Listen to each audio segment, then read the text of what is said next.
Ladies and gentlemen, welcome to episode 5 of Beneath the Surface, an A&G Concrete Pools podcast. As always, I am your host, Luke Hannon, and today I have the pleasure of being joined by scheduling coordinator DJ Hahn. How are you doing, DJ? Doing well, Luke. Appreciate you having me on. I don't get to come out of the office too often, but it's refreshing to get some fresh air here and there. No, it's great to have you here, and we're excited because you have one of the most multifaceted roles in the entire company, and one that is also one of the newest roles. So there's been a lot of adaptation on your side of understanding the processes and then applying that to these new systems that you're in charge of. But you have a very unique history with A&G, in part because it's sort of a two-part journey for you.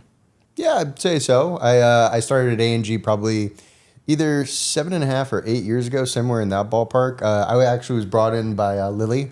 She felt that I would make a good fit, and because I had experience talking to homeowners, I was able to join her service department, and it kind of went off without a hitch, I'm happy to say. So what was that initial tenure like in the service department? Obviously, like you mentioned, out on the job site, interacting directly with the homeowners. How difficult was that adjustment from a more part-time controlled environment inside retail? It was difficult at first, but thankfully I had a lot of people in my corner here at A&G that helped me coach and become more confident in what I was describing to homeowners.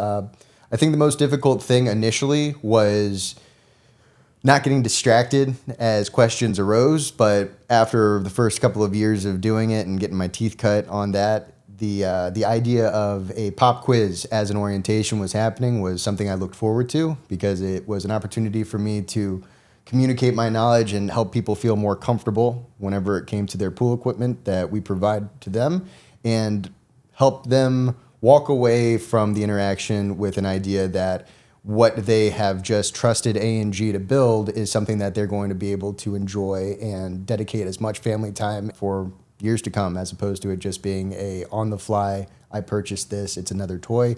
It becomes more of a fixture and a part of the family. Well, and that's a great point there, because I think when we think about, from a colloquial kind of consumer-centric client-based focus, the build is kind of the big entity that everyone looks forward to and having the actual construction happen. But there is that step of, you've got this beautiful backyard now. How do you use that? How do you understand the equipment that's involved? How do you know how to sort of self-diagnose the smaller problems, managing things like chemicals if you're doing your own maintenance? And that final orientation with a service technician, as you were, and sort of with the incredible team that we have now, that's able to bridge that gap to make sure that this is something that not only looks beautiful when we hand it over, but continues to look beautiful for years to come. From there, though, I know you took a step away from the company and explored different options outside, sort of expanded your horizons in that way. What was that like going outside of A&G? Because you had, as you mentioned, worked with us for quite a few years, gained all of that knowledge. I'm sure a lot of that was applicable, but me being a younger kid here at A&G, I felt that there was just more opportunity to grow myself as a person outside of the company. And eventually I moved into a completely different field in distribution that had nothing to do with pools. But as I was working there for X amount of time, I eventually realized that most companies just see you as a cog or a tool, whereas here at A&G, once you show that you care and you have a vision that you want to provide for the homeowners, you are able to grow, and you're seen more as an important piece of machinery, not so much a cog, but something that is required to help keep the process going as smoothly and as efficiently as possible. And that's something we talked about with Lily and Patty, of creating an environment that isn't just about the buzzword of family, but actually feels like one in a lot of ways, and where we help each other and where we sort of fill in the gaps for one another, because there's always things that are changing. It's such a dynamic environment. To be able to kind of step in and give one another support and then uplift one another in times where things might be more difficult, that's a credit to the entire company culture. But it is something unique to a company of our size and to a company that has as many long-term employees as we do. Right. Whether that's yourself, whether that's Patty, whether that's Lily, whether that's Travis, whether it's members of the design team, there are so many individuals who've had real lengthy tenures, who have seen real ups and downs, who have seen economic booms and seen recessions, and they know how to react to all those different situations. Because if you don't have that playbook and you don't have that experience, those are really trying times for certain companies. Definitely. In regards to the idea of not using family as just a buzzword, there are plenty of stories that working at A&G has been more of a boon to both personal life as well as the opportunity of growth. One time in particular, just recently, we had a hurricane pass through back in October of last year that actually took me off the power grid with a tree falling on my electric mast. And during that same period of time, I actually had a terrible case of pneumonia. And I just had to make one phone call, and A&G's employees were above and beyond the call of duty with showing up with generators, helping me in any way they could.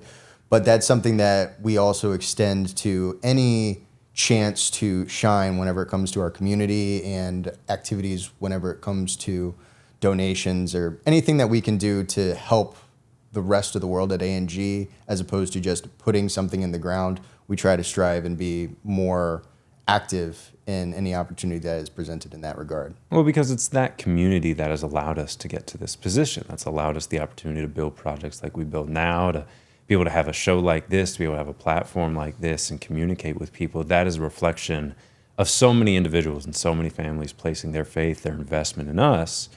So for us to return that and sort of pay it forward is, I think, easy to say the right thing to do, but I think at the same time, it's something that we have seen the benefit and reap the benefit of ourselves. So we know what that reinvestment into the community can do for those who are either soon to be coming or already have created their own businesses and their own ideas, and sort of the youth who are going to be attending schools and colleges and sort of expanding out what St. Lucie County, which is our direct home, can be, but also the entire Treasure Coast. Oh, yeah, definitely. The world is always growing, and there's always going to be more people, and any opportunity that we can capitalize on to benefit, obviously any company wants to have some kind of return on value, but from what I've found working at separate companies and without getting into the history of what I was doing prior to A&G, I have found that A&G's got to be one of the better companies to work for. And whenever you walk away from a job, and this is something I felt a great amount of pride as being a field technician, is every time we walked away from a pool, there was also a certain standard that needed to be met in order for us to comfortably say, all right, your pool is officially done, as opposed to your pool has water in it.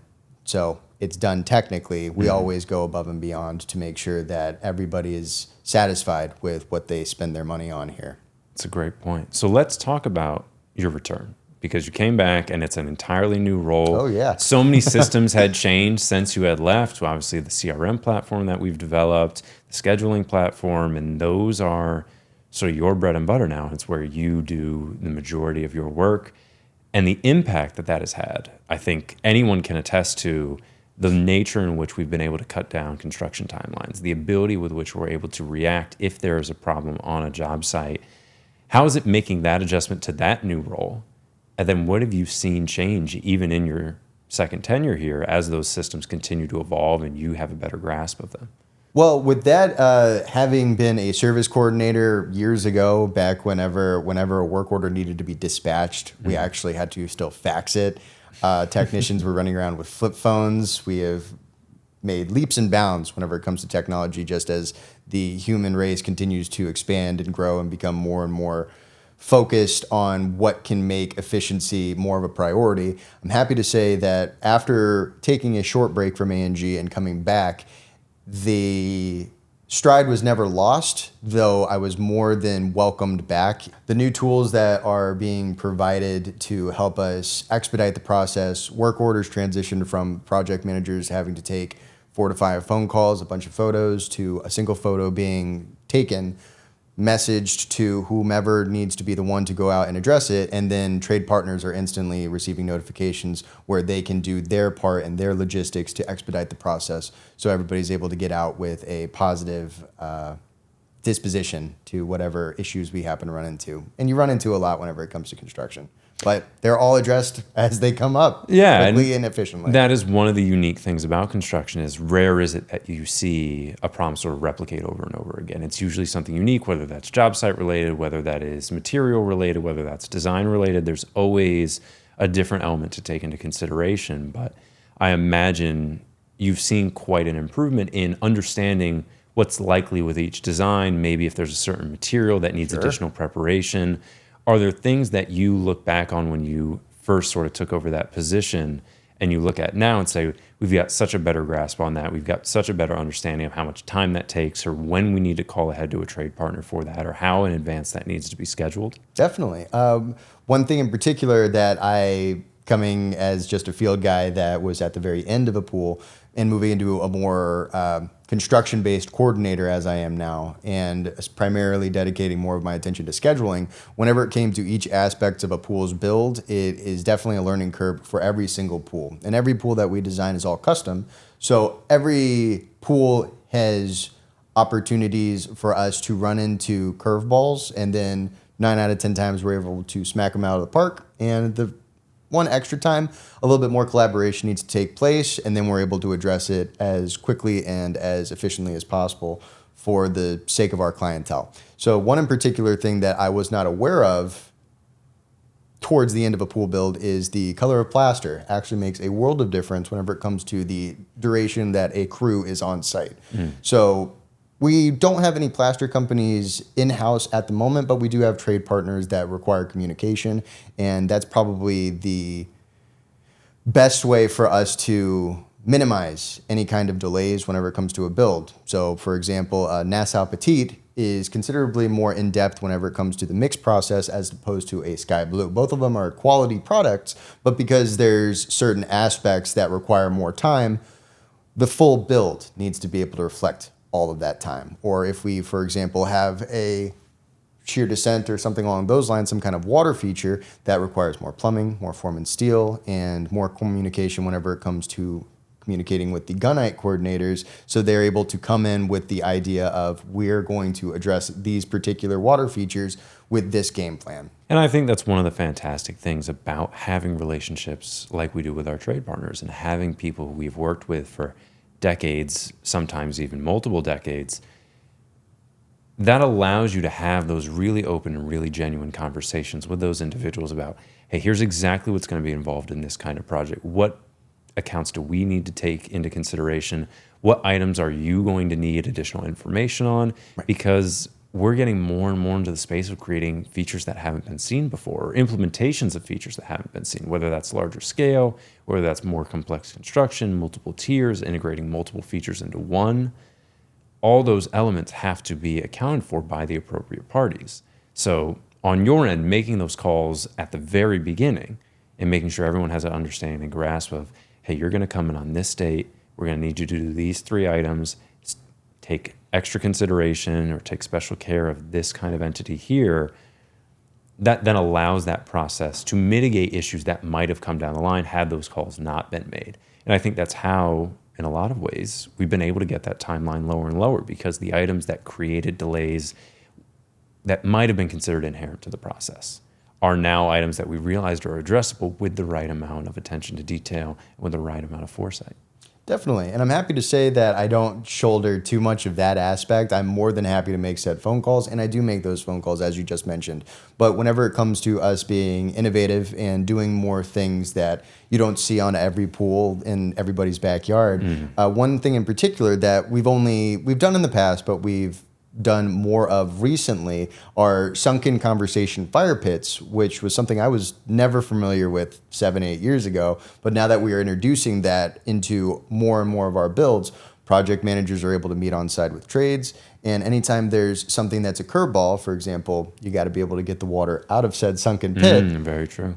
Our project managers are able to relay that information well in advance, communicate with dig crews, form and steel crews that actually do the skeleton of said pits, and then the gunite crews, letting them all know, hey, we're going to need drainage to A, B, C in order to make sure that X, Y, Z never happens. So let's talk about the platform itself, because when you came in, it was in its infancy in a lot of ways. It still had a lot of growing pains to do. It still had a lot of systems that, while theoretically advantageous, weren't being used properly or weren't being implemented in the way that were intended. You came in and did a lot of that brute force labor to get it to the point now where it is a system that has all of these advantages, where it allows us to communicate with our project managers instantaneously, to provide our trade partners more accurate information than ever before. What was that process like, designing that system? And I know you had a group of individuals that you're working with there, but you as our in-house representative on that, making sure everything was tailored to our exact needs. It was difficult initially. As you said, the program was still in its infancy. We were dedicating a lot of time and effort into it, but because we still needed to maintain certain thresholds during the build process, we weren't able to dedicate as much attention as we wanted to. But thankfully, whenever I was able to come back and become more established in a managerial role as the scheduling coordinator, I was able to dedicate more time to that. And I'm proud to say that, as I mentioned, my project managers were more than happy to help guide me in building the progress towards having a more established, more efficient platform where eventually we'll get to the point where once a task is completed, a homeowner in the very near future will be receiving an email explaining exactly what happens, what each step means, as opposed to it just being a phone call to the project manager, giving them some kind of ballpark time frame. We're moving closer towards every aspect of a pool build is something that the homeowner is going to be made aware of on the same caliber as our in-house staff. So with all that said, where do you see maybe the next step of that evolution going? Because we're becoming more and more tech savvy as a company. Obviously, the way of the world is increasingly more tech savvy. Is there anything that you see on the horizon that excites you from a scheduling standpoint, from a construction's timeline standpoint, that could perhaps develop even greater efficiency or maybe create a greater ease for the members of the A&G team? Certainly. Recently in the news, a lot of people might be hearing about AI and it becoming more and more of a daily facet of our lives. I'm thankful in the aspect of being a part of construction where every curveball that happens on a construction site is not something that an AI will be able to, at least for the near future, be able to diagnose, address the best course of action, and act accordingly. But I do feel like in the aspect of scheduling, AI is going to play more of a role as a initial buffer to receive the notifications towards any kind of delay or any kind of expedition, adjust accordingly with the approval of whomever is in charge, be it myself or the project managers or eventually our service department, of what that reflection that AI presents, and then being able to act accordingly either by adjusting said presentation of adjustments or hitting those marks. And anytime efficiency is on the line, A&G, even if it's a computer suggesting it, does take into consideration what we can do better to make a better product. I couldn't agree more. And I think that's one of our guiding principles, and you can see it across the entirety of the business, whether that's in the designs themselves, whether it's in your department, whether it's in my department. There is a desire to keep pushing the envelope and find sort of the farthest extent of what the swimming pool industry can be. In a lot of ways, we are an industry that is traditionally very old school, something that's very grounded in sort of the sentiments of past years, an industry that for a lot of individuals is only to be done in a certain kind of way. Mm-hmm. But I think as we continue to evolve as people and as information has greater access, creating those elements for a potential buyer or for a homeowner who has made that investment and giving them greater peace of mind in the process. Because I don't think it's ever something we can take lightly when we ask people to make the investment that we do. These projects are large scale. They are not only financial commitments, but they are time commitments as well, because we take over the backyard for that 6 to 8 week period. We want to make sure that that experience is as enjoyable as possible, but also one that is as informative as possible for those clients. So something that allows them to understand the pool process. As you mentioned earlier, what phase are they on? What does that phase mean? What does that mean for the subsequent phases? All those elements, because for most, a swimming pool isn't something you think about until you decide to go forward and make that purchase for your home. So there's so much information out there. There's so much to try and understand what's truthful, what isn't, what's going to be relevant to my project as opposed to different. Do you see those questions pop up every once in a while that then sort of translates back into your work, something that maybe a project manager brings to you of, hey, a client asked this? The build process is taken step by step with descriptions, so the homeowner, without being able to invest in the machinery, can basically have an idea of the basic build process. Not everybody's going to know what an equipotential bond is. They don't know what the term form and steel means, but in reality, it's just a short description. A project manager currently does it, but we are moving towards the point where the scheduling software is going to automatically communicate all that information to the homeowner via a nice, tidy email. Yeah, and I think it always is going to come back in some capacity to that education element, because the greater understanding that you have as a client, the greater we're able to assist you. If you're able to understand, hey, I'm seeing an issue in my tile, but what is that issue specifically? And we can provide you those as someone's tiling. Here are the things to look out for. Here's the things that you should be aware of. That allows our service team to react better. That allows our construction team to react better. Definitely. Because one of the largest things I think is it's all so new and it all happens so quickly, which is a fantastic thing to have. But sometimes I think for clients, it feels like phases can pass them by and they're not sure what just happened, but suddenly they know something's different. So being able to provide them that resource that communicates, here's what just happened, here's how that impacts your larger project, here's what to look out for next, here's going to be the individuals coming to work on that project next. That's something that I think can create not only a sense of peace of mind, of course, but also a surety in your own knowledge of your pool. And as we sort of talked about earlier, when you get to the end of that process, I think there's a desire to have an understanding of what is in my backyard now? What are these features?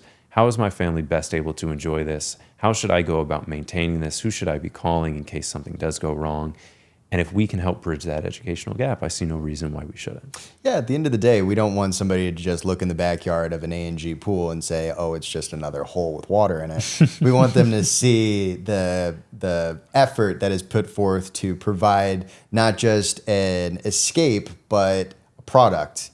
But whenever somebody walks into the backyard and they see an A&G pool, we do want them to feel like they're able to kind of just soak and forget about the stress of the day and have a hard reset to continue to live a happy, healthy life.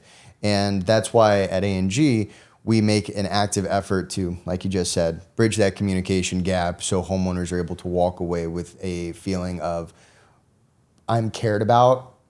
But that's because we do actively take those steps to guide you, answer questions, and like you were saying earlier, try to provide the best service possible. So I think your passion comes across for the industry, for the process, for the clients in particular, and the care that I think all A&G members have, but you especially, with being so integral to having their build happen in the way that it does and making sure everything goes smoothly. What was it about A&G that not only got you hooked the first time, but then you knew that this is the place you wanted to come back to when the time was right? Well, I'll be completely honest with you. Whenever I was leaving, every kid has the idea of the grass is always greener on the other side. Wanderlust is definitely a thing where you always think that you're on to your next big adventure. I was able to leave A&G on good terms, and whenever I realized that the grass wasn't quite as green as the pasture that I just came from, A&G embraced me with loving arms right from the get-go, as if I had never left. But whenever I first started A&G and it really established that it's an actual company that is different from what I was accustomed to, going from a place like Radio Shack being the last place that I was at, where you're just somebody that makes numbers, I took that experience there with a little bit of technology and tech savvy, moved into the construction field as one of the startup technicians, and I came in with the same amount of knowledge as everyday homeowners have, where I wasn't even entirely sure how water got into the pool. Come to find out, you just put a hose in it and we balance it out with proper chemistry. But whenever I first came in for my initial interview, I explained I did have experience doing renovation work, a little bit of cabinetry, some tile, hardwood flooring, a little bit of light plumbing. So I like to have thought knowledgeable in certain aspects, but it was a little bit of an embarrassment explaining I can do a lot, but I don't really know how the pools get filled or anything like that. And after a couple of jokes during the interview process, they brought me in, gave me a full rundown, and guided me into I don't want to toot my own horn, but I would like to think of myself as a good field technician. I think you can certainly toot your own horn. I appreciate that. It's a different part of my life. I'm now transitioning into scheduling, obviously. But instead of them discarding the aspect of this kid doesn't know what he's doing or using it as an opportunity to just make fun and string me along, they took me in and taught me every aspect of a pool build with the intent of treating and training me as if I was going to be a long-term employee, which from what I can tell, most people here at A&G have a minimum of 5 years, save for the newest people, and they're quickly getting to the point of 2 years, 3 years, 4 years here. Well, I think it's just such an easy thing to say and to buzzword for most companies, to go about and talk about culture and talk about family and talk about your integration and how you mean so much. And oftentimes, unfortunately, those words don't hold the weight that we wish they did. So when we take a look at a company like A&G, and you and I may have biased perspectives A little bit as individuals working for the company, but I do think there is a real weight behind those words here. And that is something that brings people back. That is something that keeps people tenured for an incredibly long period of time, because it is not just a matter of I come in, I clock in, I work, I clock out. There is a sense of dedication from the employee side, and then there's a sense of care from the ownership side of there's investment in what we all do. So as you look at all that you've accomplished in both tenures, and as all that you're going to continue to accomplish at A&G, because I'm sure that you will continue to elevate in what you do and what you do for the company, I'm curious, that DJ that walked in, who didn't know how the pool got filled with water in that first interview, if you had all of the knowledge that you have now, what would you tell that man? Don't worry, you came to the right place. They're not going to bully you. They're going to help you grow and become a more confident individual. And there will be ups and downs, but at the end of everything, you'll be walking away from every part of the construction process with a sense of pride, as if you were the one that played a role in it. And at this point, I'm happy to say that I do play a role whenever it comes to the scheduling. But I was only able to get to this point as the scheduling coordinator by being unapologetic whenever it came to asking questions, because I don't want people to feel like asking a question is a sign of weakness. The only thing that it really is a sign of your willingness to grow and become a more confident and innovative and growing person.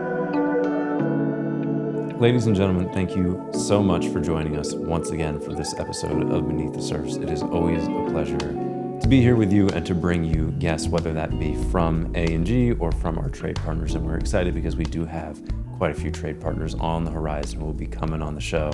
And we're excited to hear their stories, how they first started with A&G and what that relationship looks like now. But as always, feel free to follow us on any and all socials, listen wherever you get your podcasts, and we'll see you next time.